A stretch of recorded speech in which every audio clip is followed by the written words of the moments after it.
Teenage Mutant Ninja Turtles, Lean Green and On This Screen, a novel by B.B. Hiller.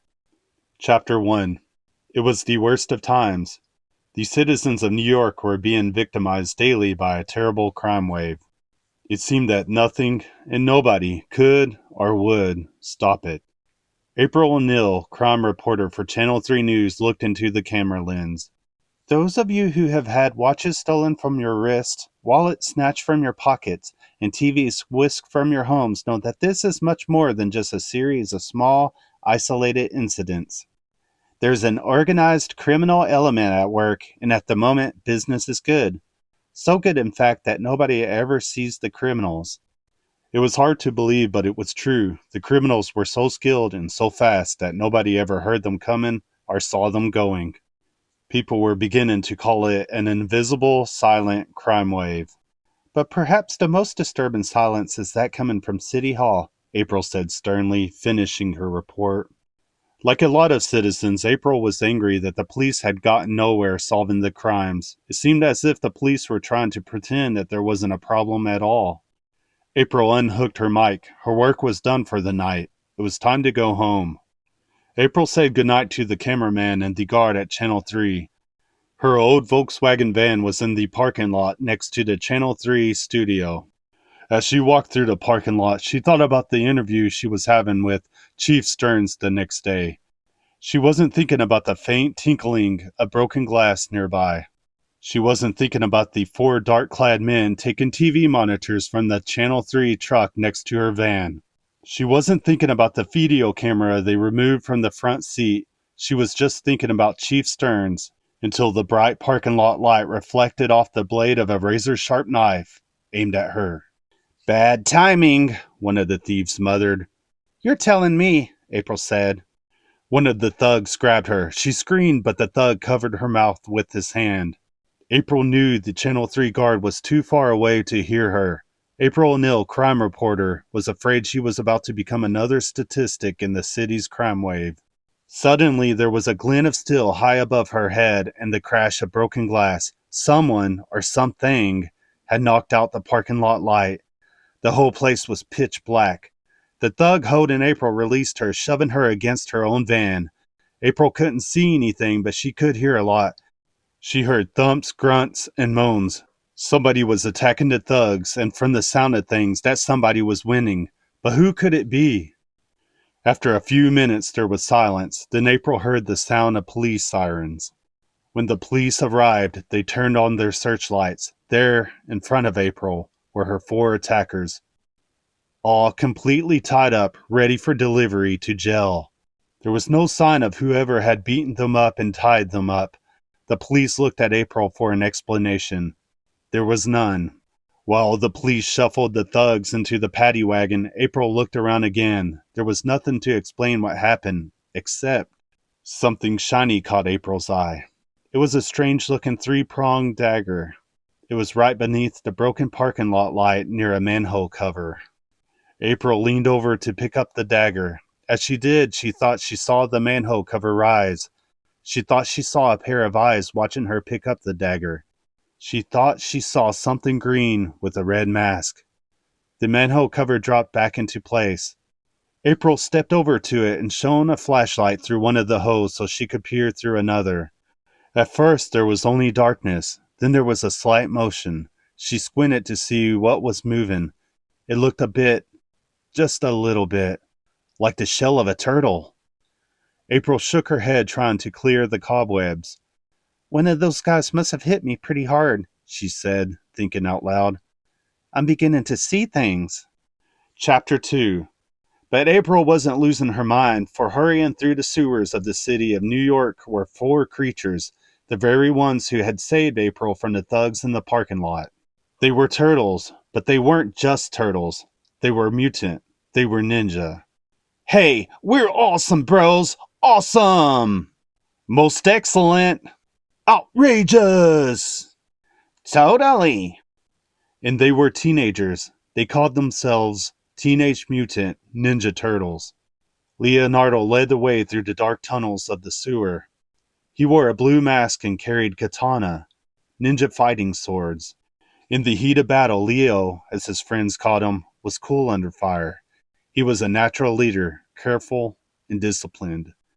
Leo was followed by Michelangelo, Mikey to his friends, who wore an orange mask and was armed with nunchuckas, a ninja weapon consisting of two thick sticks joined by a chain. Mikey was as easygoing and wisecracking as his weapon was fierce. When he swung the sticks in battle, it seemed that nothing could stop him.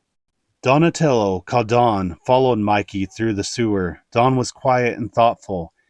He had mechanical ability too, and could fix almost anything. With his bow, a 4-foot-long staff that had pointed ends, he could fix most of his enemies. Don's mask was purple. Finally, trailing well behind his celebrating friends was Raphael. He grumbled to himself.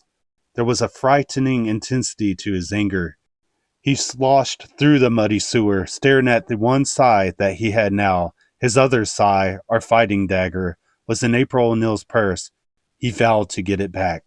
Ahead, the door to the turtles' home, their den, opened, spilling bright light into the dank sewer. Raph signed at his single sigh, half of a pear, and followed his brothers into their den. The turtles and their ninja master, an elderly human-sized rat named Splinter, lived in an abandoned sewer maintenance room. The place was furnished with odds and ends they had found outside their door. Thanks to Don's mechanical abilities, it was quite well equipped. Electricity and even heat. What was most important about it, though, was that it was home. Splinter watched as his students came through the door. Like the turtles, he was much larger than others of his breed. He was about 4 feet tall. Age had withered him some. His fur was graying. His back was bent with the pain of old age. Half of his right ear was missing, a battle scar from many years ago. His eyes watched with love and wisdom. "We have had our first battle, Master Splinter," Leo said. He was excited. It was almost hard for him to talk. "There were many, but we kicked—" He stopped himself. There was something about Splinter that made him want to talk more formally than he usually did. "I mean, we fought well." "Were you seen?" Splinter asked. That they would always have to keep their existence a secret. They were trained to help people in trouble, but even people in trouble would have had a hard time understanding mutant ninja turtles, to say nothing of teenage. Secrecy was one of their most powerful weapons. "You must always strike hard and fade away without a trace," Splinter reminded the turtles. Don flashed a look at Raph. He'd come pretty close to breaking that rule when he tried to grab his thigh from the lady in the parking lot. It didn't take a dirty look from Don to upset Raph. He was already angry and disappointed in himself. "I lost a sigh!" he burst out. "Then it is gone," Splinter said calmly. "But I can get it back! I can—" "Raphael, let it go," Splinter counseled. Raph stopped talking, holding in his thoughts and his worries. Mikey, in the meantime, was having a hard time holding in his appetite. He was already on the phone. "Okay, the one with the pepperoni, mushrooms, onion, sausage, green pepper, no anchovies, not one, you understand, and we want the crisp, thick, and chewy, not soggy."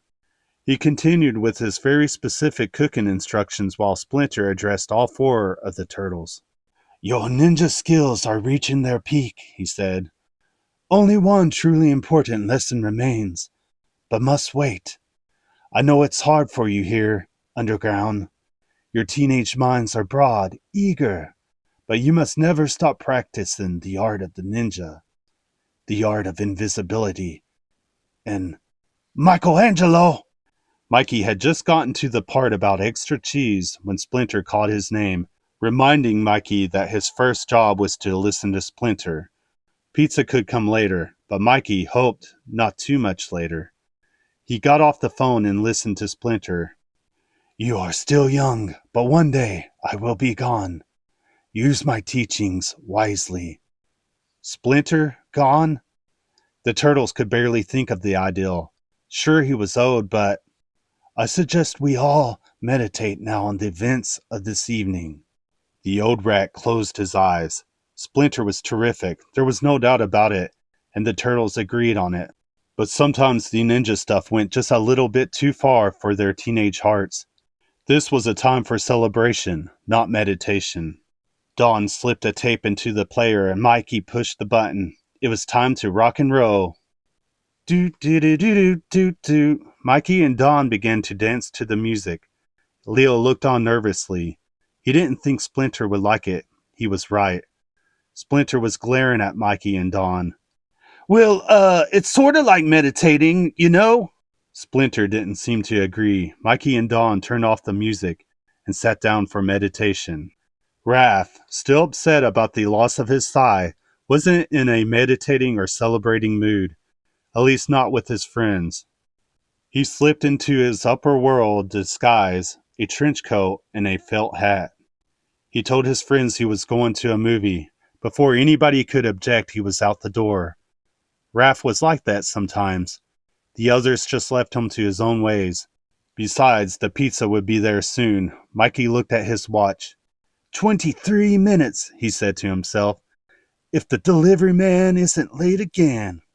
Chapter 3. In another part of town, Casey Jones sat and watched his television set.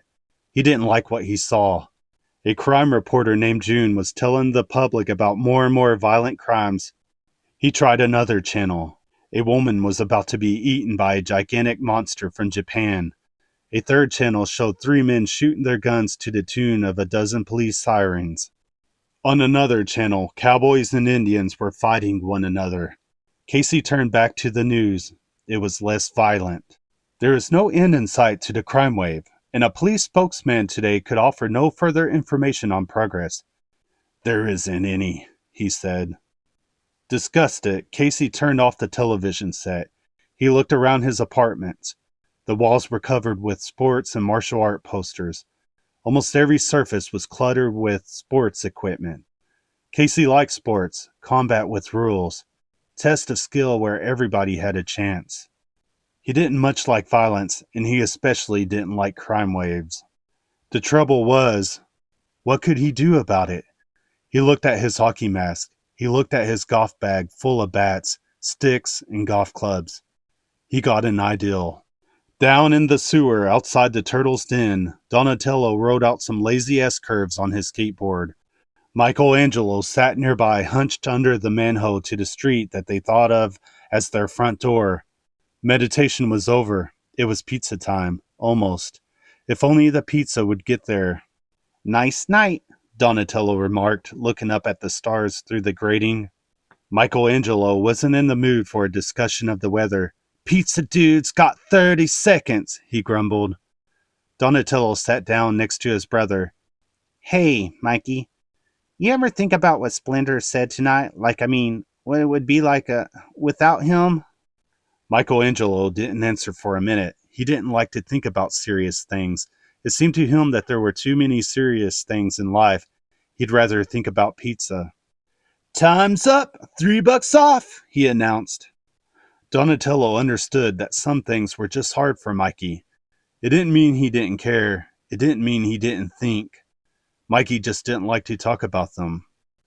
Just then there was a shuffling sound above, and the grumbling of an unhappy person who couldn't find his way. Well, where the heck is this dumb pizza supposed to be delivered? You're standing on it, dude, Mikey announced. The delivery man jumped 3 feet in the air with fright. What the?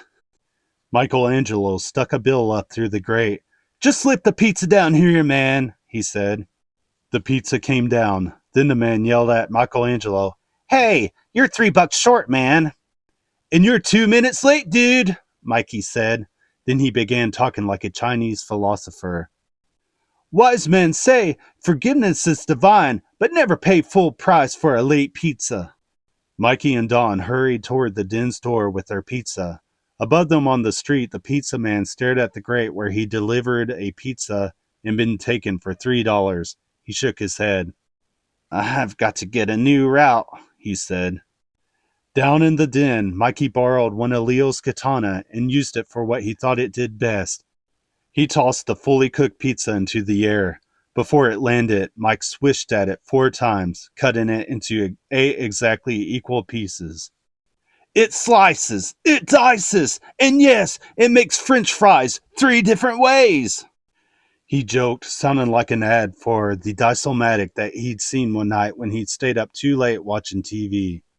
8 perfectly cut slices of pizza landed right where the turtles could eat them, not a minute too soon.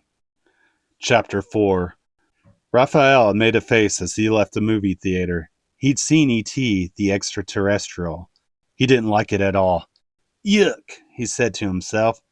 Where do they come up with this stuff? After all, how could any self-respecting Teenage Mutant Ninja Turtle enjoy a far-fetched story like E.T.? He pulled up the collar on his trench coat and began the walk home. It wasn't long, however, before he got sidetracked. Nearby, 2 hoodlums grabbed a little old lady's purse and began running away with it, toward Raph. It was easy work. Raphael stuck out his foot, tripped the one carrying the purse, and caught the booty as it flew out of the hoodlum's hand. He tossed the purse to the astonished lady. The hoodlums were too surprised to react. They just ran away to the relative safety of Central Park at night. Raph watched them go and followed them into the park just to be sure they wouldn't cause any more trouble. It turned out it wasn't the hoodlums who caused the next piece of trouble. While they were trying to escape into darkness, Raphael saw a guy in a hockey mask carrying a golf bag filled with bats, clubs, and sticks attack the fleeing hoodlums. That was a crime, you purse-grabbing pukes, and this is the penalty, the masked man said before he began beating up on the hoodlums with all the tools from his bag of tricks. 2 minutes for slashing, 2 minutes for hooking, and my personal favorite, 2 minutes for high sticking. The hoodlums were at his mercy. Raph thought it was one thing to frighten off a pair of purse snatchers, and another altogether to beat them to a pulp with a hockey stick. He actually felt sorry for them. Something had to be done. Raph stepped in. How about 5 minutes for roughing, pal? Raph asked the masked man. The man looked at him surprised. Who made you the referee? You did your part. Now these guys need a lesson. Not like that, they don't, Raph said. And not from you. The hoodlums took advantage of the pause in the action. They ran away. Neither Raph nor the masked man noticed them leave. Each was too upset by the other's anger to care about the hoodlums. Looks like you're the one who needs the lesson, the masked man said. He took out a baseball bat and began swinging. It didn't take too long before the tables turned and Raphael overpowered the masked man. When he'd been beaten, he challenged Raphael one more time, with something to think about. Man, you're crazy, the masked man said. I'm crazy? Yeah, and dangerous, the man told Raphael. Raphael thought that was odd. That was just what he thought about the masked man.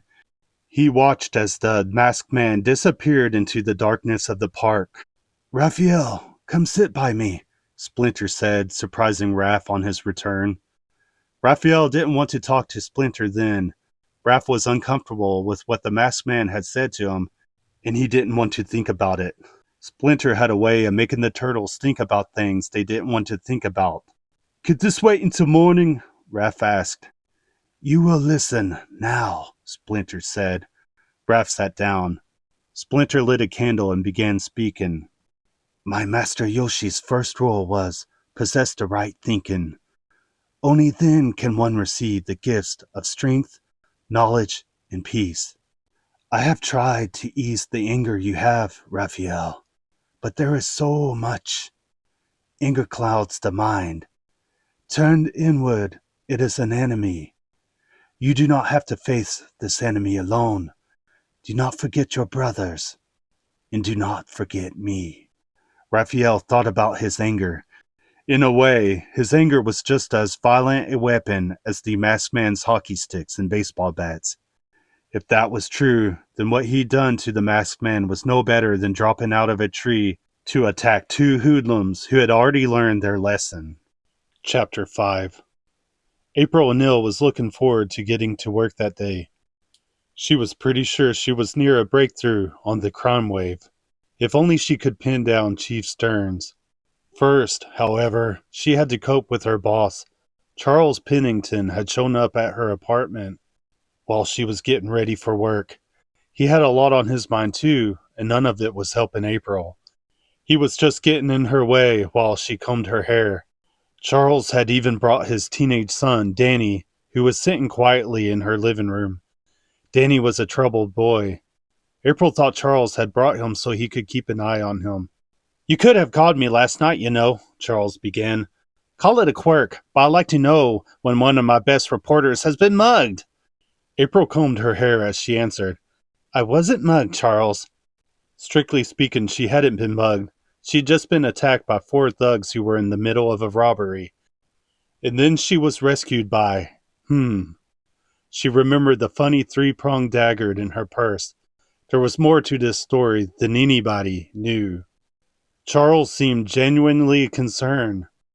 "From now on, security's escorting you out to that beat-up van of yours at night." "Yes, sir," April said, saluting. Some things weren't worth arguing about. They went into April's living room. Charles sighed. "What's going on out there?" he asked, looking out the window. "There's so much crime." Now this was something April wanted to talk about with Charles.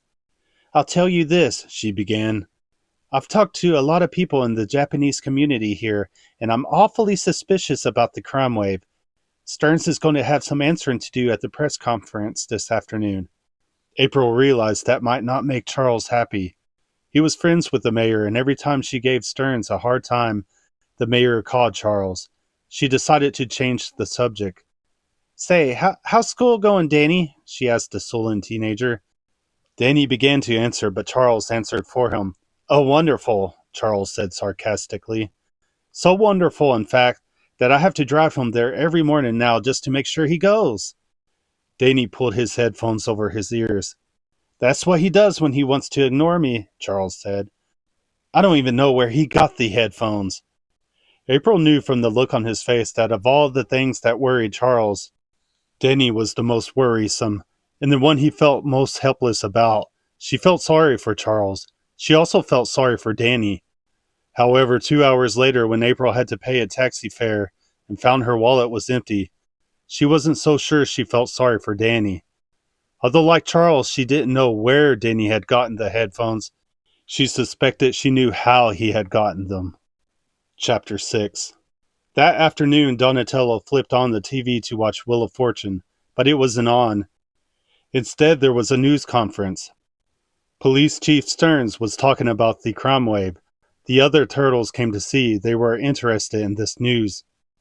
"We are presently executing a plan of redeployment that will minimize response time by maximizing coordination between patrol units in a decentralized network and scheme."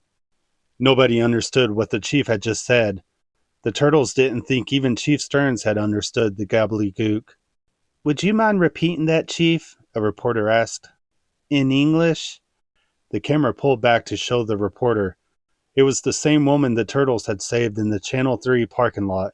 It was April O'Neil. "Hey, that's her," Donatello said. Michelangelo couldn't believe how pretty April was. "I'm in love," he told his friends. "Shh," Leo said. "Let's listen." "Chief Stearns, what do you think about the Foot Clan?" she asked. The chief squirmed. He didn't seem to like the question. "There is no evidence." "Then you deny that there is such a thing as the Foot?" "I'm not denying anything," Chief Stearns blustered. April had learned a lot about the Foot from some Japanese friends. It was an ancient ninja clan sworn to destroy orderly society with criminal acts. Its goal was total power. The city's current crime wave certainly looked like something such a clan would be involved in. Chief Stearns didn't believe it at all. "If you excuse me, I have more important matters to deal with." As he walked away, April turned to the camera. "We can only hope that one of them has to do with solving these crimes." "She's great," Michelangelo said. "And she's got my sai," Raphael said. Before anybody could stop him, he grabbed his upper world disguise and headed for the door. He knew just where he could find April. The turtles were not the only ones watching April's interview, and Raphael was not the only one who wanted to find her. In another part of town, a man called Shredder watched April's interview. When she asked about the Foot, the man sat up, startled, angry. The Foot was a deep secret. He didn't want anybody to know about their mission, especially a nosy reporter. He lofted a ninja dagger at the screen. It hit April right between the eyes. The glass shattered. The screen went blank. Then he turned to his second-in-command, Tatsu, and nodded. The man knew what must be done. April entered the subway station near City Hall, just missing a train. She was alone on the platform for a few seconds. "We've been looking for you, Miss O'Neill," someone said. She turned and saw 4 men dressed in black ninja outfits with hoods. "What, am I behind on my car payments again?" she joked weakly. The men didn't laugh. Instead, they told her to stop talking about things she didn't know anything about. Or else. April didn't like the situation at all. The foot began slapping her and it hurt. She could be in real trouble. Then she remembered the old dagger that had saved her in the parking lot. It was in her purse. She reached for it, but before she could strike, the foot knocked it out of her hand. It skittered along the subway platform. She was defenseless. April swung her purse at her attackers. She managed to knock one of them down, but 3 more attacked. The last thing she saw before she lost consciousness was a green 3-fingered hand picking up the sai. Once Raphael had his sai back, he was at full strength. He didn't know who was attacking April or why, but he knew it was his job to save her. He fought like a cyclone, beating off April's attackers just long enough to reach April. She was unconscious, but breathing. He had to get her and himself out of there. He liked to fight to win, but sometimes it was wiser to fight to escape. A train was coming into the station. Raphael had an idea. While continuing to fight with one hand, he picked up April with the other. Just a split second before the train arrived, he dashed in front of it, going to the safety of the far side of the tracks. While the train blocked April's attackers from following him, he made the getaway, carrying April. The subways in New York were just one part of the vast underworld of the city. The sewers were another. Raphael wasn't worried about finding his way home from there. He wasn't even worried about giving away the turtle's secret. The only thing he was worried about was saving April O'Neill's life. In fact, he was so worried about that he never heard the footsteps that trailed him through the tunnels. Chapter 7. "Are you crazy?" Leonardo asked Raph as he put April's limp body on the sofa in the turtle's den. A lot of people seem to be asking Raphael that these days. For once, he was certain that he was not. "Why did you bring her here?" Leonardo asked. "Why? Oh, I don't know. I thought we should redecorate, you know? A couple of throw pillows, a TV news reporter. What do you think? Anyway, she got jumped in the subway and I had to bring her here." Splinter entered the room. All arguing stopped. Splinter took one look at April's wounds and began issuing orders. "Herb jar, cold washcloth, pillow." The turtle scurried into action. Splinter sat next to her to take care of her. April's eyes fluttered open. There, in front of her, was a 4-foot-tall rat and 4 giant turtles standing on their hind legs and wearing strange outfits. She did the most logical thing she could think of. She screamed. "Ah!" "Hi," Michelangelo said. He was always friendly. "Ah!" She gasped for breath and then began babbling. She thought she was dead. She tried to stand up and run away. Splinter tried to calm her. She couldn't believe she was hearing a rat. A giant rat. Talk.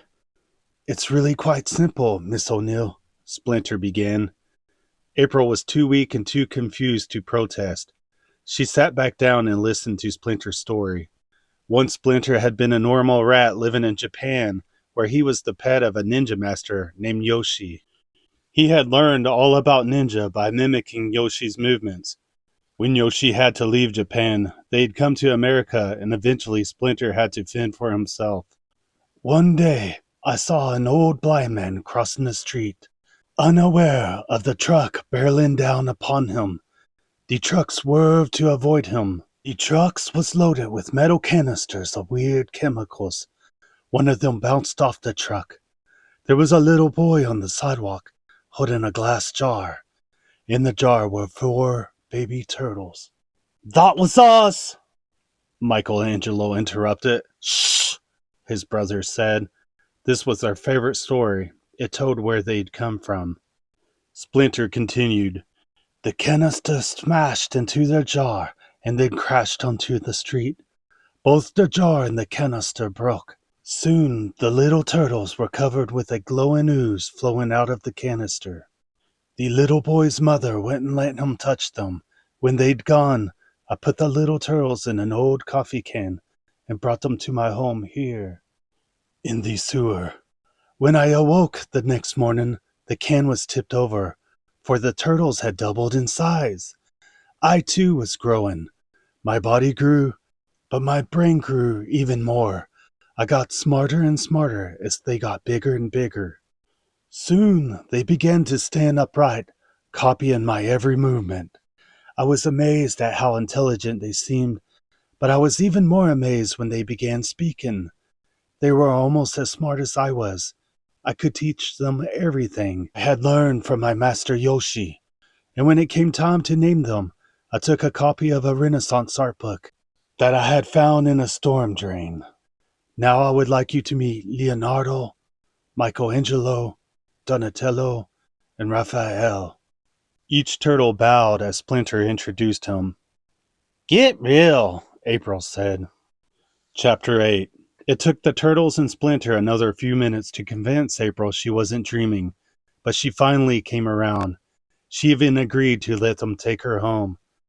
When they got to her apartment, April told them the only thing she had to eat in her house was leftover pizza. Let's go for it, Michelangelo said. That surprised April. She thought turtles just ate lettuce.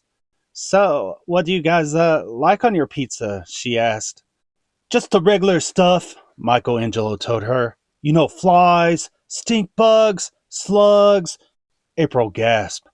Mikey realized she wasn't into turtle humor yet. It was a joke, he told her. April laughed a little. The pizza was great, and the turtles found they could have a lot of fun with April. She learned that it was fun to be with the turtles. Mikey did his Rocky impression. April laughed very hard. She never would have thought of Rocky as green. Wait, I've got another one. Oh no, not James Cagney, Raph groaned. Michelangelo crouched into a boxer stance and began jabbing at the air with his fists. You dirty rat, he said. You killed my brother, you dirty rat. It was a good impression. Hey, that must be Splinter's favorite, she said. The turtles looked at her for a second. They were surprised. It was a joke, she said, imitating Michelangelo. All of them laughed. The turtles realized then that April was their friend, and as long as she could laugh with them, she'd be a good friend too. It was time to go. We'd better get back to Splinter, Leo said. He worries. Sometimes it was hard to stop having fun just because Splinter might worry about them. Most of the time, though, it was comforting to know that he cared enough to worry. Will I ever see you guys again? April asked. That depends on how fast you restock your pizza, Leo told her. Deal, April said. The turtles left April's apartment building, climbed down the nearest storm drain, and made their way back to their den. As soon as they got near the door, though, they all knew something was wrong. The door was open, flapping loosely, and when they went in, the place was a total shamble. The worst part, though, was that there was no sign of Splinter. He'd been rat-napped. They realized that the thugs who had attacked April in the subway must have followed Raphael through the sewers to their den. But who would want to capture Splinter? Who would do something that evil? Maybe it was the kind of person who would mastermind a crime wave. The turtles needed help. They needed a friend. They needed April. At the same time that the turtles found their troubles were beginning, Chief Stearns thought it was possible that his troubles were coming to an end. He had just the thing he needed to get Charles Pennington to keep that pesky reporter, April O'Neil, off his back. He held in his hand an arrest file for Daniel B. Pennington. A teenager had been picked up for shoplifting in an electronics store. Chief Stearns reached for his phone and dialed a number. A man answered. Charles Pennington? He asked. He smiled to himself. Chapter 9. Bright and early the next morning, there was a knock at April's door, startling her and 4 turtles awake. They had had a long night talking about Splinter, talking about what they could do and what they couldn't. They'd all stayed at April's. Nobody knew she had had company so early in the morning. "Who is it?" April asked. "It's me, Charles," Pennington said from outside. "It's my boss," April whispered to the turtles. "Can you guys, She looked around. There wasn't a turtle in sight. "Hide?" She put on her robe and opened the door for Charles. He barged into her apartment. Danny trailed behind him. The boy had a sullen, angry look. While his father talked to April, Danny sat down and picked up a copy of Sports Illustrated to read. Next to him was a floor lamp. It was the ugliest lamp he had ever seen. It looked as if it had been made out of a giant turtle. Not only was it ugly, but it wouldn't turn on either. He moved to her sofa where there was a light on already. He put his feet up on April's coffee table. That looked like a turtle, too. It was as ugly as the lamp. "What's with these turtles?" Danny wondered. He forgot about it, though, as soon as he saw that there was an article about college basketball in the magazine. He didn't pay any more attention to his father and April either. "April, listen, Charles stuttered. April thought he seemed very uncomfortable, and when she heard what he had to say, she knew why. "I've been thinking about this crime story you've been working on it too hard lately. I think you should take some time off and let someone else handle it, you know?" Suddenly, April was very awake and very angry. "Charles! No way! And besides, I'm certain if I can just push Stearns a little harder." She began washing her face. Charles looked panicked. "Oh no, April, not that. Don't push Stearns anymore, okay? At least not today." April couldn't believe her ears. "Charles, what's with you today?" "Oh, nothing. I just thought you'd like some time off, that's all." "Well, I wouldn't," April said. "Hand me a towel, will you?"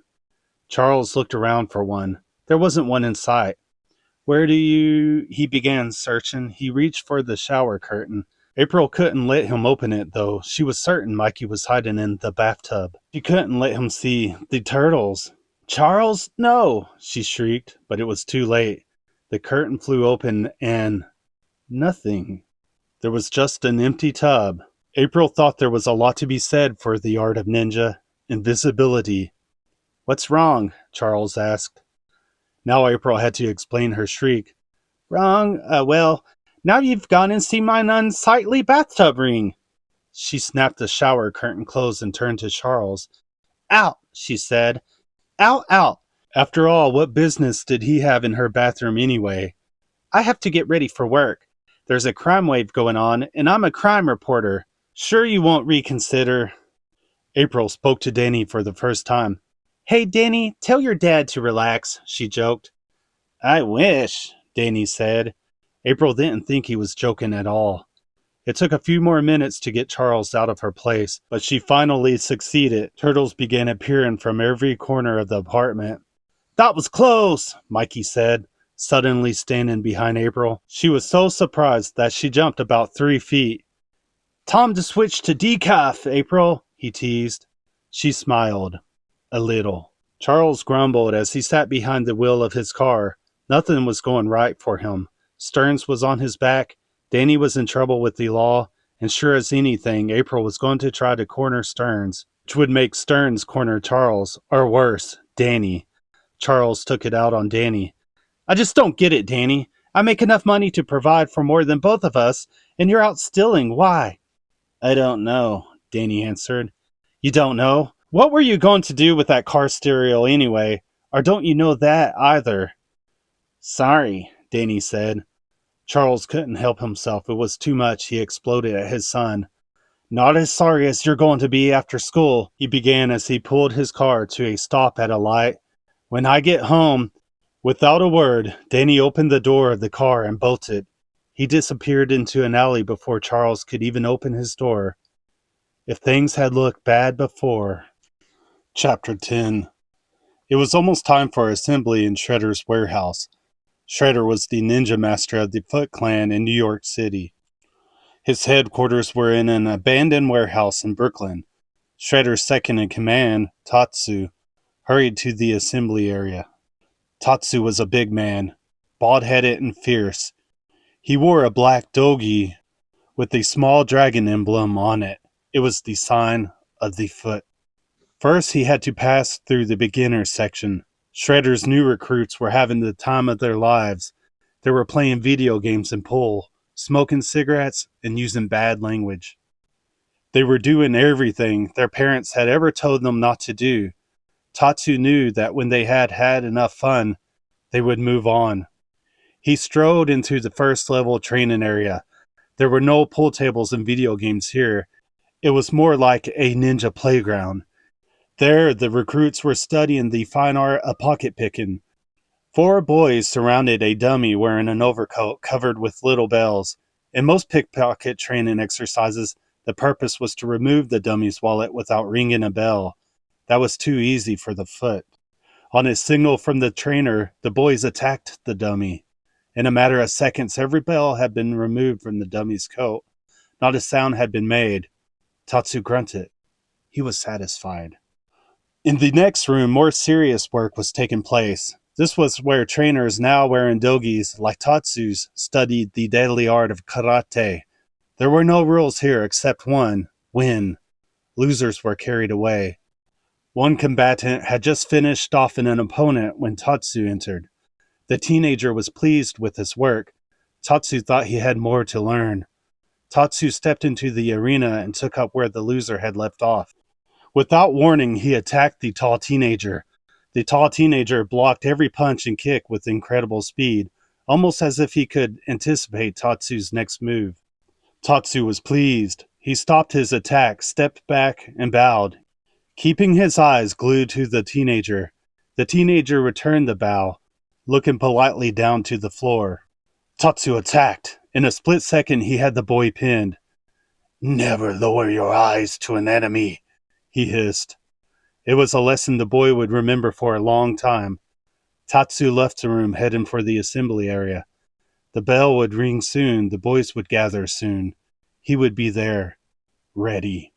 On his way to the assembly area, he passed a dark corner of the warehouse. Tatsu knew what was there. He didn't need to look, for in a corner, hanging by his shackled wrist, was Splinter, prisoner of the Foot Clan. Chapter 11. When the gong began ringing, Danny Pennington put down his pool cue. He hadn't been in the warehouse gang long, but he knew when to stop playing. He followed his newfound friends into the assembly area. It was Danny's first look at the entire clan. He was proud to be part of it, and when he saw the advanced students, he became excited. They looked so cool in their black doggies. Being cool and being tough was a sure way to avoid any stupid lectures from his father. He'd be that cool. He'd be that tough. When all the members of the Foot were assembled, Shredder arrived. Danny couldn't believe it. The man was something else. He was the baddest, meanest man Danny had ever seen. He marched onto center stage wearing a flowing black cape and a metal ninja helmet that covered all of his face, except for an eye slit that he could see through. Tatsu stepped behind Shredder and removed the cloak very carefully. Then Danny knew how Shredder got his name. He was wearing a dogi, but it was totally covered with razor-sharp ninja armor. Danny gasped. Then 4 boys, the thugs who had attacked April in the parking lot and lost a battle to the Turtles, were brought out and stood facing Shredder. While the boys watched, Tatsu placed an ornate red headband on Shredder's shoulder. Danny realized that Shredder was going to fight all 4 boys at once, and if one of them could grab the headband, he'd be spared. Danny didn't know what these boys had done to deserve this punishment, but he vowed that, whatever it was, he'd never do it. Shredder attacked. Danny had never seen anything like it. His movements were so sure, so clean, so fast, that it almost seemed to be in slow motion. The thugs didn't have a chance against the master. Not one of them ever got close to the prized headband. All of them got hurt, but not one got seriously hurt. It was as if Shredder were playing with them. He'd slash one across the arm, then another on the cheek. If he wanted to kill them, he could do it easily, but he didn't. Danny wondered why. The thugs were helped out of the arena carefully. Tatsu removed the headband, which hadn't moved. Shredder turned to all of his students and spoke for the first time. "Money paid as bail for your freedom is money lost to us. These 4 have now paid their debt. Their punishment was just, as it always is in our family. They will wear their scars proudly as reminders of their quest to become full members of the Foot. At that instant, a teenager in a black dogie came out and knelt in front of Shredder. Shredder put a ninja hood on his head. Danny knew that the boy was now a full member of the Foot. Danny also knew that this was what he wanted to be more than anything. He'd work, he'd studied, he'd learn. For once in his life, he'd do something right. Our family grows, Shredder began speaking again. And soon the city itself will be our playground, to use as we please, rewarding ourselves and our friends, punishing our enemies. He paused and then looked up at the teenagers. There is a new enemy, he said. Freaks of nature who interfere with our business. You are my eyes and ears. Find them. Together we will punish these creatures. These turtles. Turtles, Danny thought. Why did that ring a bell? Then he remembered the turtle lamp and table in April's apartment. Ugly stuff. So why hadn't those ugly things been there the first time Danny was at April's? Suddenly, Danny had the feeling that there could be a shortcut to his own dogie and ninja hood. Suddenly, he had more courage than he ever would have thought possible. Danny Pennington raised his hand. Chapter 12. In April's apartment the next day, the turtles were lazing around watching television. For once, though, they weren't watching quiz shows, Gilligan's Islands reruns, or soap operas. They were watching April being interviewed. She was telling all about being attacked by the ninja in the subway station. The turtles thought she was very smart. I'm convinced that these men were affiliated with a secret organization known as the Foot. The Foot? June, another reporter asked, confused. April smiled. Yeah, I know it sounds like a funky club for podiatrists, but I've spoken with a lot of Japanese Americans recently, and they tell me that this crime wave reminds them of a secret band of ninja thieves called the Foot. The evidence is convincing, but so far the police are treating this like a joke. Charles Pennington shuddered when he heard April say those words. It was just the kind of thing that would make Chief Stearns angry, and if Chief Stearns got angry, Danny Pennington would have to pay the price. Mr. Pennington, his secretary said, opening the door of his office softly. Telephone call at City Hall. Charles groaned and reached for the phone. She's such a good reporter, Leonardo said. She's smart, said Donatello. Shh, said Michelangelo. I think the best part is still to come. The screen flickered as the camera got a close-up shot on April's lovely face. There's another mystery, April, June said. How did you manage to get away from those subway attackers? Incredible as it may seem, a citizen of this city actually came to my rescue. So I'd like to take this opportunity to express my gratitude. April looked right into the camera. Thanks, Raphael, she said, winking. Woo! Leonardo, Michelangelo, and Donatello all teased in a single voice. Raphael shrank into his shell. Hey, look! I think he's blushing, Donatello said. I am not, Raphael said. But he was sure he was turning red. Raphael didn't like to be teased, and sometimes it made him very angry. He loved his brothers, but he hated feeling this way, especially when there were more important things to think about. So what do we do now? He asked, trying to change the subject. What do you mean, what do we do now? Leo asked. Splinter's out there, Raph said, reminding his brothers of this serious situation. It didn't work, though. All the others wanted to do was eat. Raphael was too angry to eat. What can we do about it? April's our only link to these guys. We have to wait until she comes up with something. Raphael was steamed. Leonardo turned on him. I never said I was your great leader. Well, you sure act like it sometimes. Yeah, well, you act like a jerk sometimes, you know that? And this attitude of yours isn't helping anything. That was as much as Raphael could take. He spun on his heels and stormed out the door. He just had to be by himself. He headed for the stairs and went up. The street was no place to be alone. Raphael needed a rooftop. It was a warm summer afternoon. A few blocks from April's apartment, Casey Jones was relaxing on his own rooftop, stretched out on a beach chair. He wasn't wearing his hockey mask, though it was handy, just in case. He took a sip of his soda and enjoyed the afternoon breeze. He sat up and looked at the city below him. It was so hot that everything seemed to be still. Everything, that is, except a small green dot moving on a rooftop several blocks away. There was something familiar about that green dot. Casey grabbed his field glasses and focused them. It sure was familiar. It was the green guy who had attacked him in the park. Then Casey looked again. The green guy didn't know it, but he'd been spotted by someone else. The fire escape that led to the rooftop where the green guy sat was positively swarming with black-clad ninja types. The green guy was about to get into a lot of trouble. Casey believed in fairness. No matter how tough the green guy was, this wasn't going to be a fair fight. It was time to go to work. Casey reached for his mask. Chapter 13. Michelangelo, Donatello, and Leonardo finished their snack and returned to the television in April's apartment. The Flintstones was on. It was one of their favorites. "Man, that Dino could act," Mikey said. "You know, they should make this show into a movie." "Right," Don said sarcastically. "How they're going to make a cartoon into a movie?" Before Mikey could answer, the door opened and April came in. The Turtles told her how great she'd been in the interview. She said she'd hoped it would get results. Then she offered to give the Turtles the grand tour of her father's antique shop in the basement of her building. "It's really more like a junk shop," she said. "I only run it part-time now, and it doesn't make any money. I do it mostly because of my dad. He loved junk." "Ready?" The Turtles nodded. Then April noticed somebody was missing. "Hey, where's Raphael?" she asked. "He's by himself," Michelangelo said. "He just needs to blow off some steam." "Oomph!"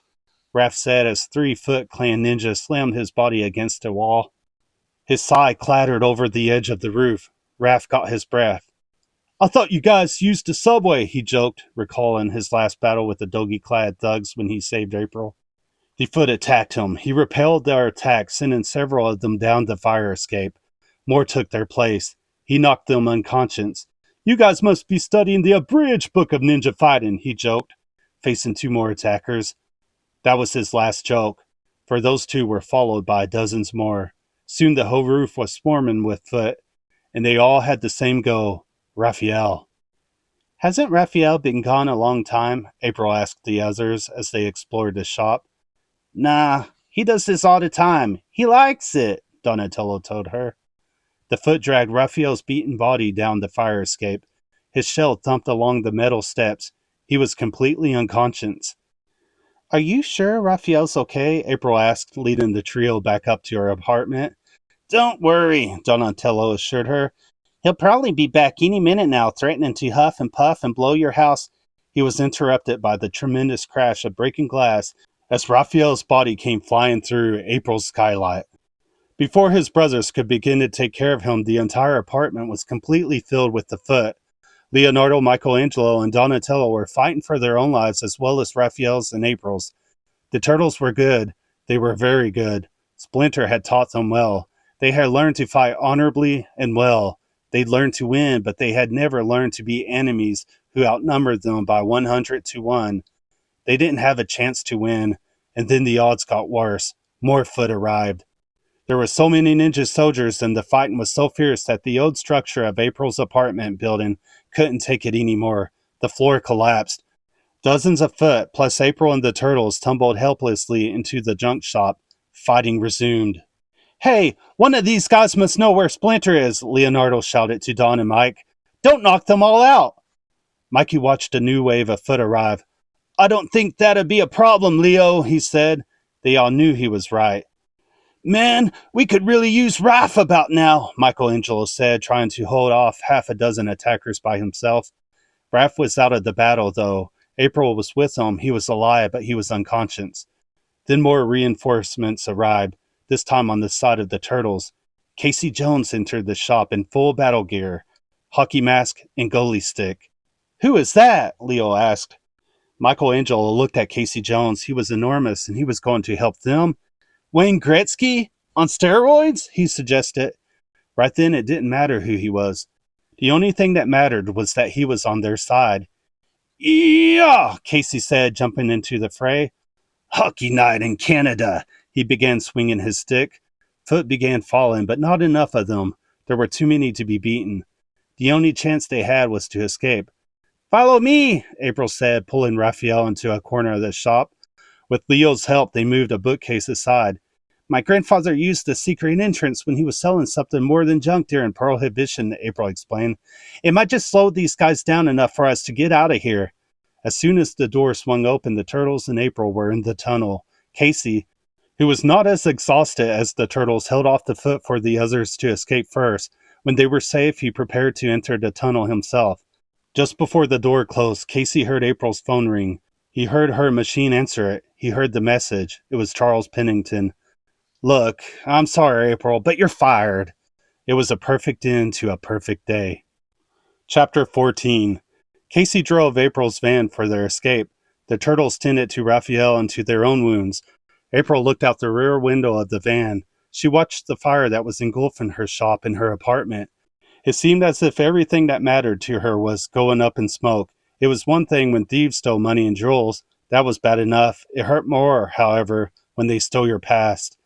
The last thing April saw before Casey turned onto the highway was a boy with a foot headband staring at the van.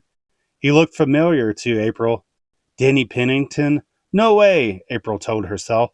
Then she remembered the missing money from her wallet. Maybe, she thought. The old van continued to bounce its way toward freedom and safety.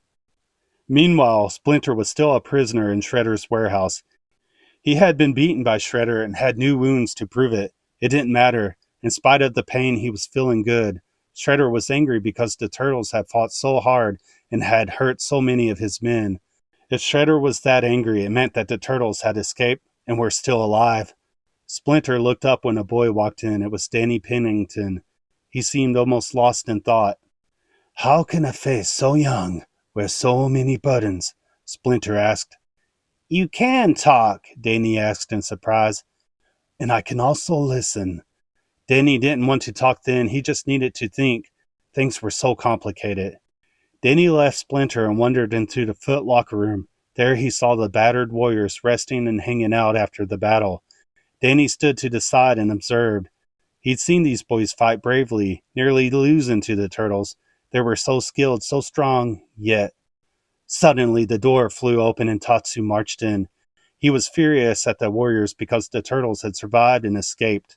He was angry at everybody, but he began picking on one warrior particularly. He kicked the boy and then punched him fiercely. The boy knew better than to fight back. His friend Shinsho wasn't so wise. "Master Tatsu, stop, please!" Shinsho cried. Tatsu turned on Shinsho with every ounce of his explosive power.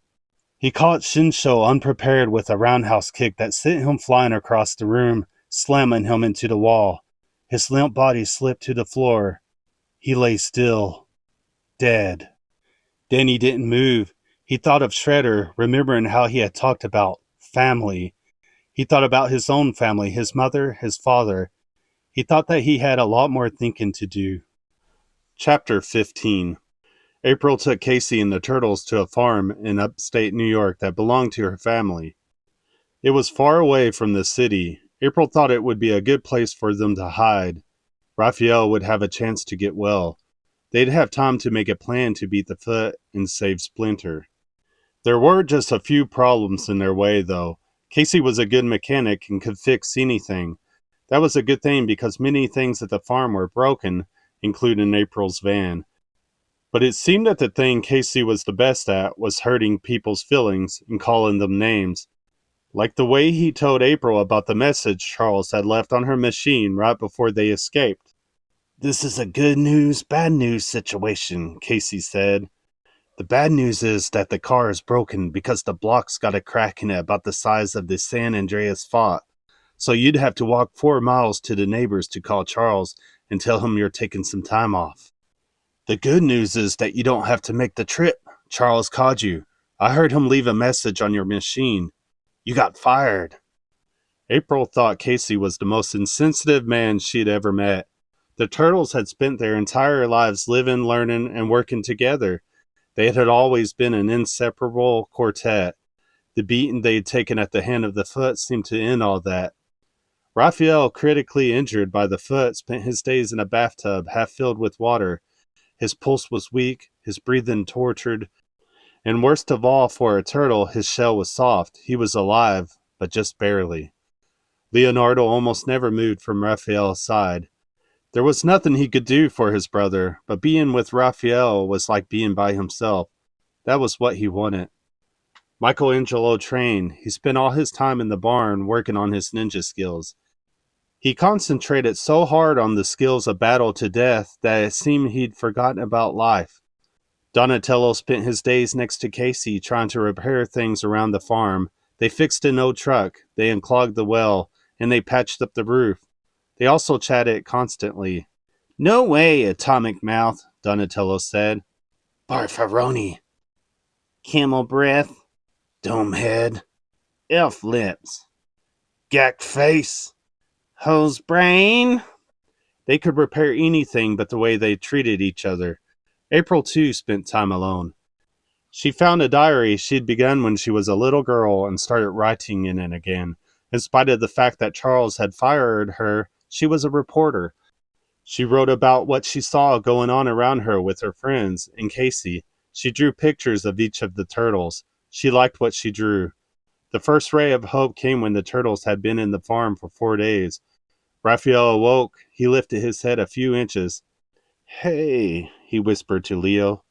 Leonardo leapt up, almost too excited to speak.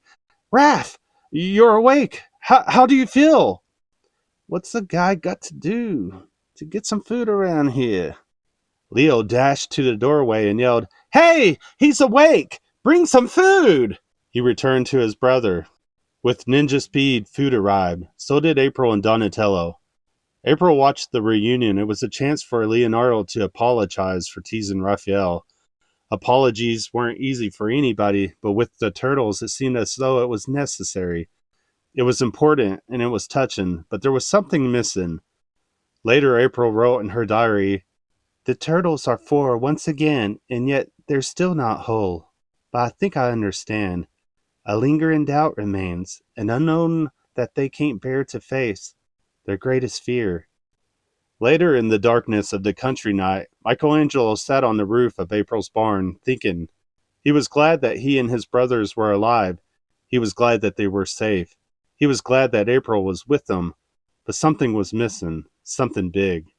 Without even realizing it, Michelangelo stood up and reached for the sky with both hands. He cried loudly into the pitch-black night, "Splinter!" Everyone at the farm heard him. Everyone felt the same desperation. Michelangelo had spoken it for them all. The following day, Leonardo left the bathroom for the first time. He went to a field to meditate as Splinter had taught them. He concentrated. Hundreds of miles away, in a warehouse filled with hate and destruction, Splinter lifted his head and whispered a single word. "Leonardo." At that instant, Leonardo knew.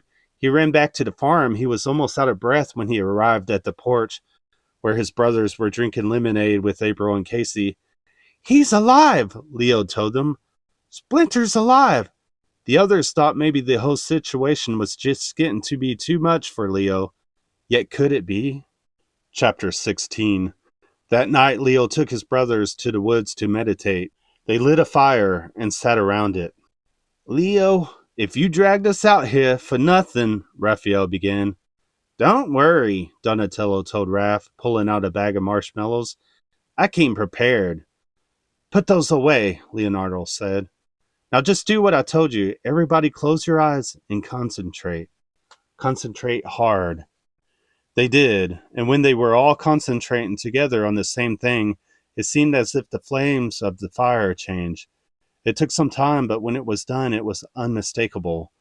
There, in the middle of their campfire, stood the image of their master, Splinter. He spoke. "I am proud of you all, my sons.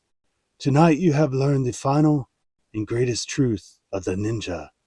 That ultimate mastery comes not of the body, but of the mind.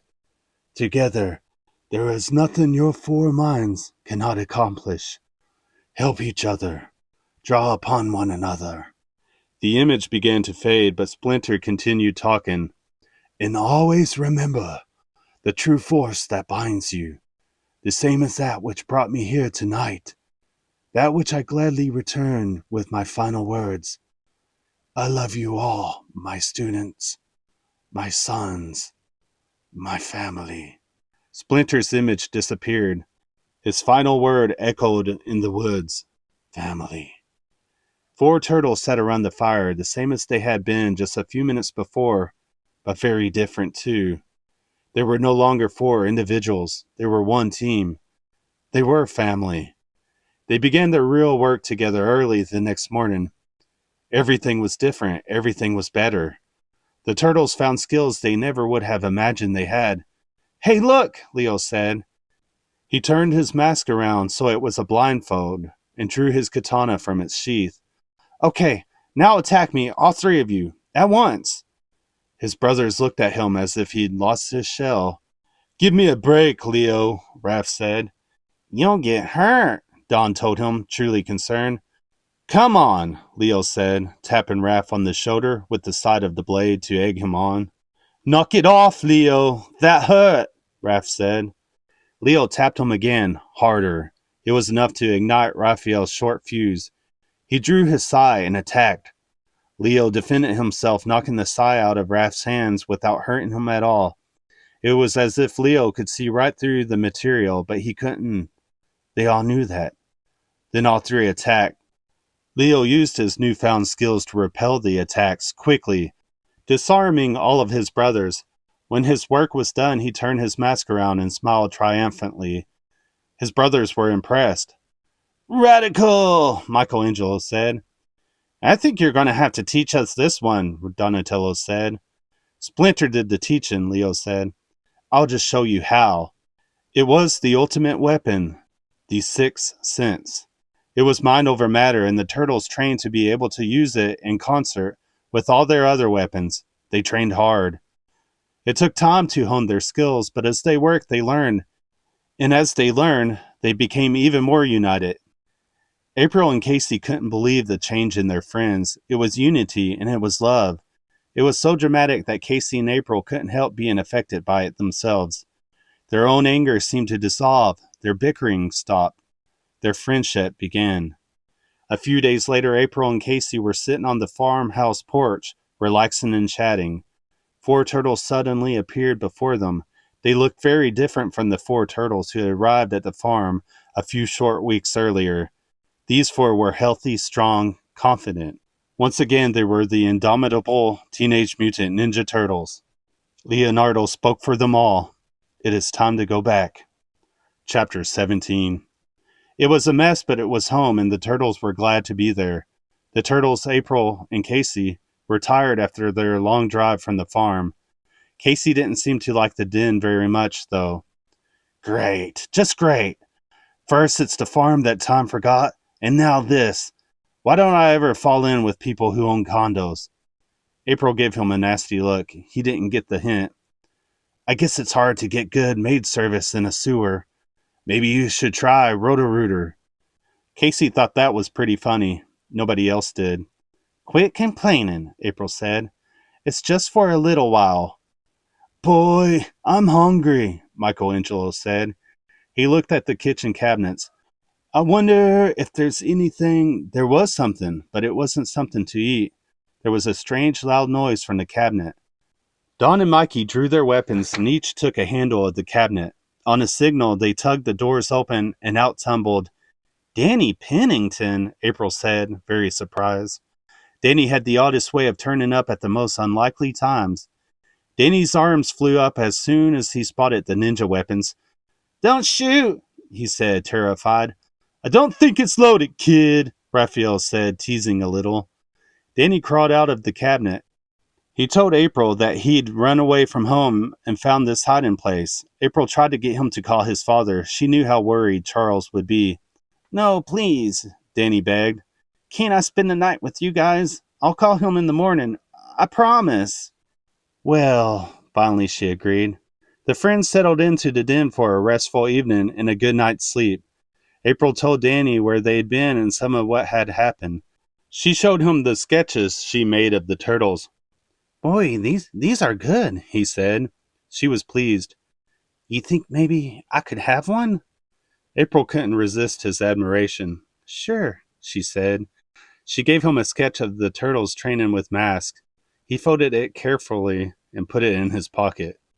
Man, I could really go for a little deep dish action right about now, Michelangelo said. Well, I had some pizza down here the other day. There might be some left over, Danny told him. He pointed to a pizza box on the counter. Carefully, Don lifted the cardboard lid and peered inside. Well, Michelangelo asked. Depends, Donatello said. On what? On if you like penicillin on your pizza. They went to bed hungry. The turtles needed a good night's sleep. Tomorrow would be a busy day. Tomorrow they would find Splinter and they would free him. Casey couldn't sleep in the cramped den. He decided instead to sleep in the truck, which was parked above the den on the city's deserted street. Casey was awakened in the dead of the night by the sound of a manhole being pushed aside. He opened his eyes and watched. It was Danny. Danny walked quickly and quietly down along the street, and when he was about a half a block away, he began jogging. Casey slipped out of the cab of the truck and followed Danny. He ran silently. Danny ran downtown and then across a bridge to Brooklyn. Casey kept up with them. Finally, Danny slowed down. He arrived at a huge warehouse. He circled it until he got to a small door on one side. Danny paused outside the door. He stuck his hand in his pocket and pulled something out. It was a headband. He tied it around his head, opened the door, and entered. Casey didn't have any idea what he was up to, but he knew this was no time to stop and think. Fearlessly, he reached for the door and entered the headquarters of the Foot. He couldn't believe what he saw. Chapter 18. Danny walked quickly through the training areas into the remote storage section. There he found the Rat. I have not seen you for many days, Splinter said. He sounded weak. Danny was a little concerned. I've been at my hideout a lot, and so you hide from your surrogate family, as well as your own now. Danny shrugged. He was so confused. Splinter continued talking. I too once had a family, Daniel. Danny looked at Splinter. He knew Splinter was about to tell him a story about his own life. He hoped it would help him understand and decide. I was a pet belonging to Master Yoshi. I learned the mysterious art of ninjutsu by copying his moves while I was in my cage. Yoshi was one of the finest shadow warriors of his clan. His only rival was a man named Oroku Nagi. While Danny listened intently, Splinter told him how Yoshi and Nagi had been in love with the same woman. Her name was Tengshin. Tengshin didn't love Nagi, though. She loved Splinter's master, Yoshi. When Nagi heard about this, he flew into a rage and beat Tengshin. Yoshi arrived just in time to save Tengshin, but when the fight was over, Nagi lay dead.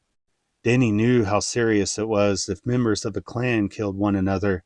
The clan's code of honor was clear.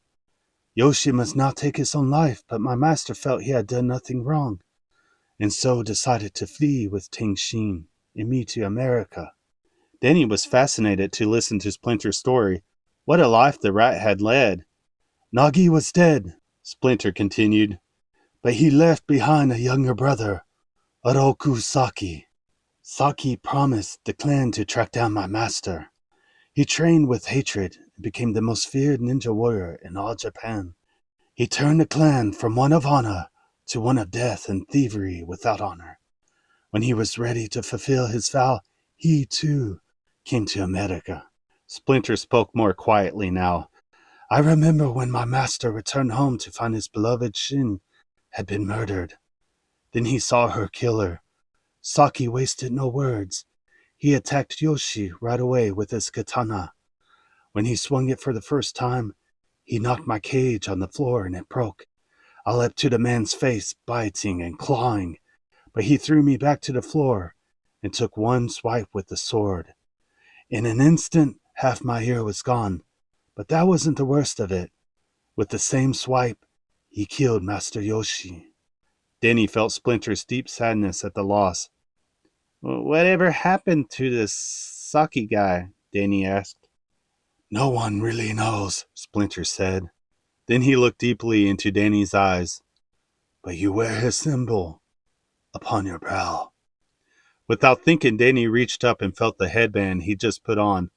Saki and Shredder? Well, Danny thought, I was right about one thing. Splinter's story sure had helped me decide some things about the course of my own life. He took off his headband and dropped it onto the floor. For good. Chapter 19. Then Danny heard the thunderous voice that he now feared and hated most. What are you doing there, boy? Shredder asked. Oh, nothing, Danny said.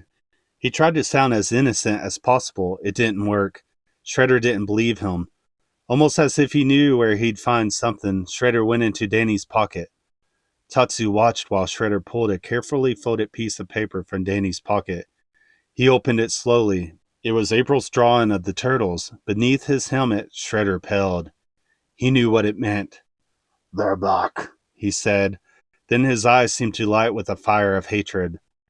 There will be no mistakes this time, he told Tatsu. I go myself. He started for the door and then spoke one more time. Tatsu, the rat has served its purpose. We don't need it anymore. Kill it. Then Shredder was gone. Danny needed help to save Splinter, but he didn't know where to get it. As fast as he could, he ran from the room, searching for a friend, an ally. Everywhere he looked, the Foot were running for the door, ready to follow Shredder into battle.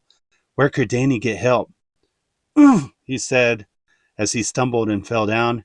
He looked to see what had happened. He'd been tripped by someone in a dogi and a ninja mask. What are you doing? Danny demanded. The boy who had tripped him yanked off his mask. It was Casey. You've got some serious explaining to do, Casey said. This was the help Danny needed. You've got to come with me. They're going to kill Splinter. Danny didn't have to say it twice. Casey and Danny dashed back into the secluded section of the warehouse together. Across the river, the battle began. When the turtles and April discovered that both Danny and Casey were gone, they smelled a rat, and it wasn't Splinter. They knew somehow they were about to be attacked. They prepared for it. The first wave of the Foot arrived at the den and found nothing. They stood in the living room totally confused. When a full battalion had gathered, the turtles attacked with a full head of steam. Literally. Donatello blasted the entire bunch with a load of steam from an overhead pipe. They were completely overcome and fell down. Gosh, I do hope there's more of them, Raphael said. Casually, he took a bite out of an apple. As if on cue, the second wave arrived. Ah, good, Raphael welcomed them. It was time for turtle power. Back in the warehouse, Casey followed Danny to Splinter's prison area. Casey had never met Splinter. He was surprised to see such a big rat. He was also surprised to see such a weak rat. Where do they? He began, but he didn't have to finish the sentence. Danny tossed him the set of keys that hung by the entrance. Who are you? Splinter asked, surprising Casey once again. Name's Casey Jones, he said. Casey didn't know how to explain. I'm a friend, he said. It was the first time in a long time he'd used that word.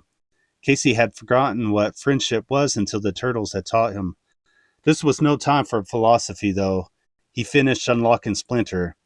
Okay, let's get out of here. But suddenly Tatsu was between them and the exit. Casey was tough, but Tatsu was tougher. His ninja skills far outmatched Casey's primitive punches and kicks. Casey tried to talk tough, but that didn't work any better than his fighting. Tatsu punched. Casey staggered backward into a shelves filled with stolen clothes. Tatsu kicked. Casey flew against boxes of stolen electronics. Tatsu chopped. Casey stumbled onto a pile of stolen jewelry. Tatsu sliced. Casey slammed. This time, though, he hit something familiar. It was stolen sporting equipment. He had his back up against a golf bag. Casey had an idea. With his last ounce of strength, he pulled a golf driver out of the bag. In the nick of time, he made the tee shot of his lifetime. He swung back and then threw. 4! He yelled. He whacked Tatsu in the stomach. Tatsu crashed to the floor, out cold. I'll never call golf a dull game again, Casey promised. He kissed the club head. We've got to go, Danny said, but as he helped Splinter toward the door, the room began to fill up with his fellow recruits and first-level trainees. Once again, things weren't looking too good until Danny realized that, like him, these guys had seen what Tatsu had done to Shinsho. Maybe there was another way, he thought. Chapter 20. The turtles had never fought more fiercely, the turtles had never fought better, and the turtles had never fought more fun. Yingwei! Donatello hollered. He rode his skateboard through the sewers, making S-curves and knocking out Foot Clan warriors with his bow as he scooted along the mucky hallway. Show off! Raphael yelled. He was just waiting for his chance. Fortunately, there were enough enemy warriors to give him lots of opportunities. The turtles stacked them up like cordwood, pushing the bad guys out of their den through the sewer passageways and popping them up onto the street. Don and Mikey fought back to back, each protecting the other's flank. One of the Foot decided to attack them both at once from their rears.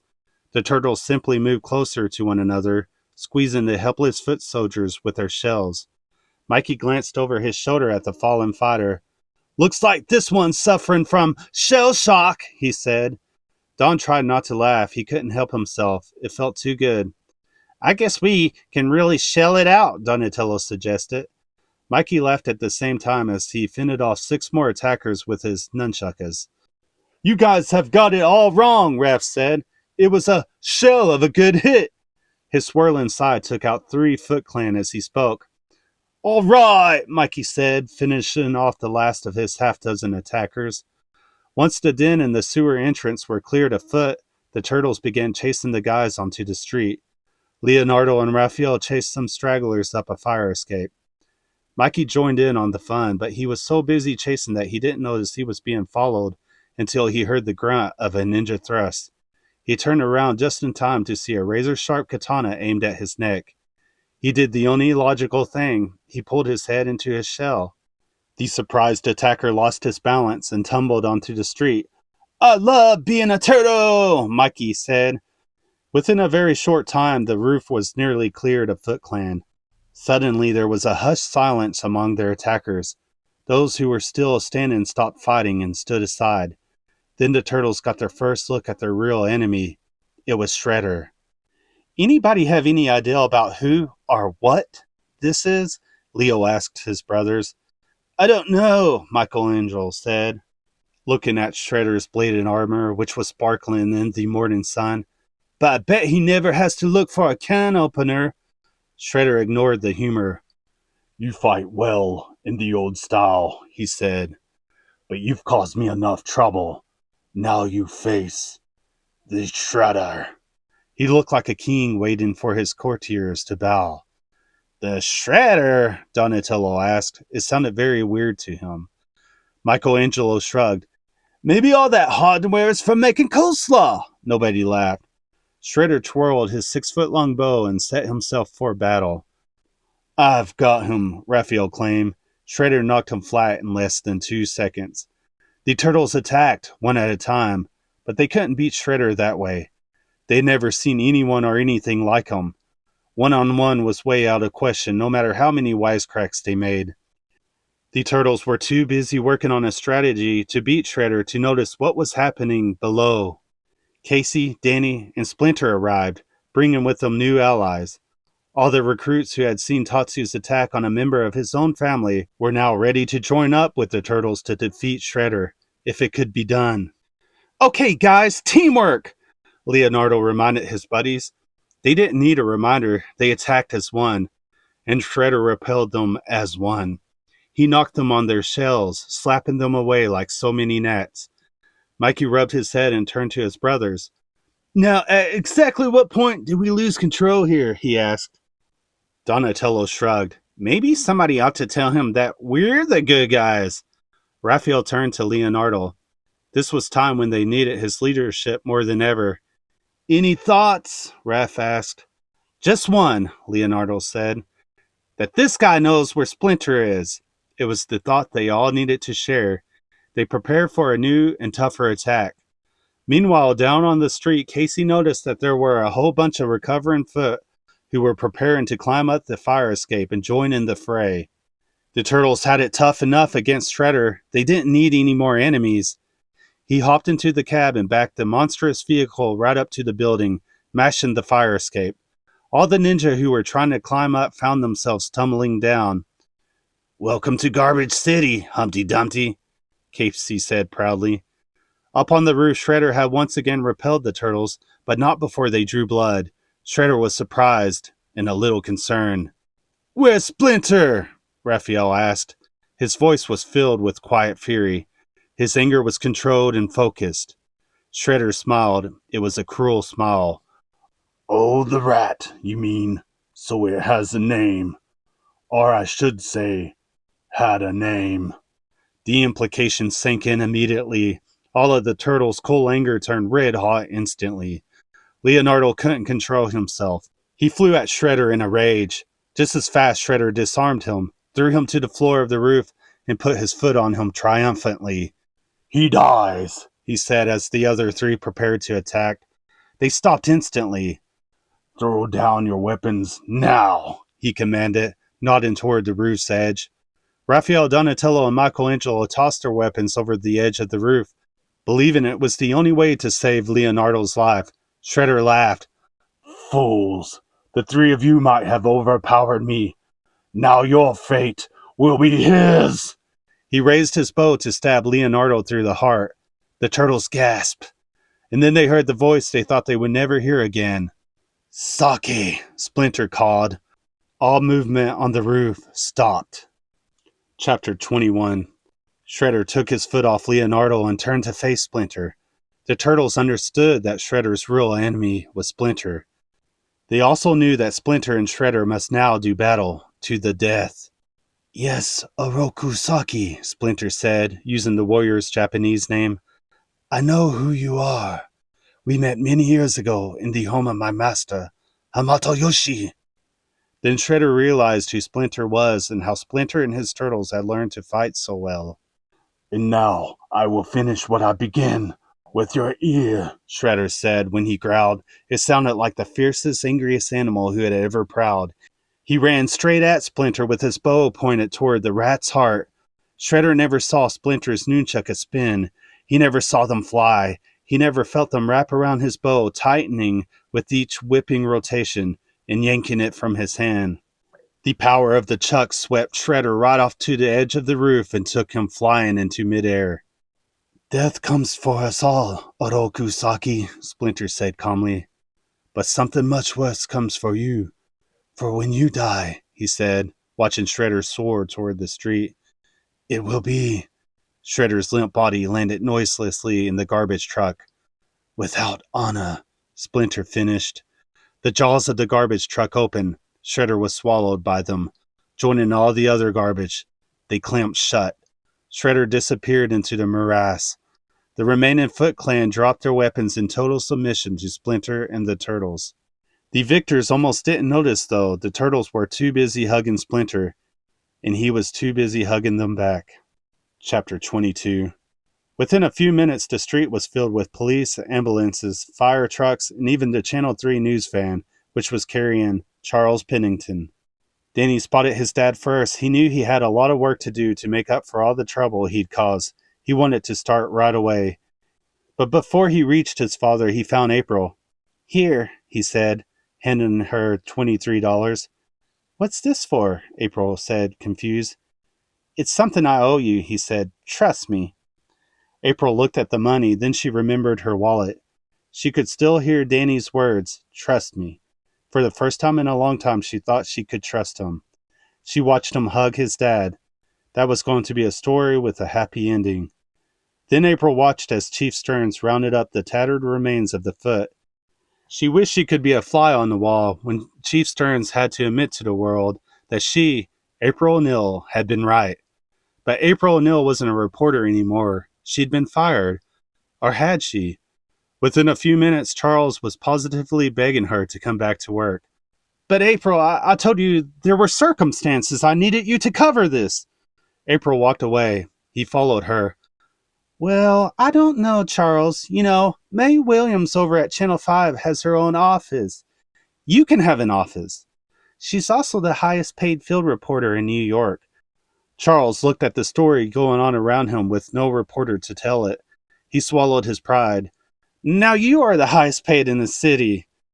Okay, April said. Get me a mic. She was back in business. Splinter and the turtles watched from the rooftop above. We were awesome, Leonardo said. Bodacious, Michelangelo added. Totally excellent, Raphael said. A perfect 10, said Donatello. They looked to Splinter for his evaluation. I have always liked, he paused.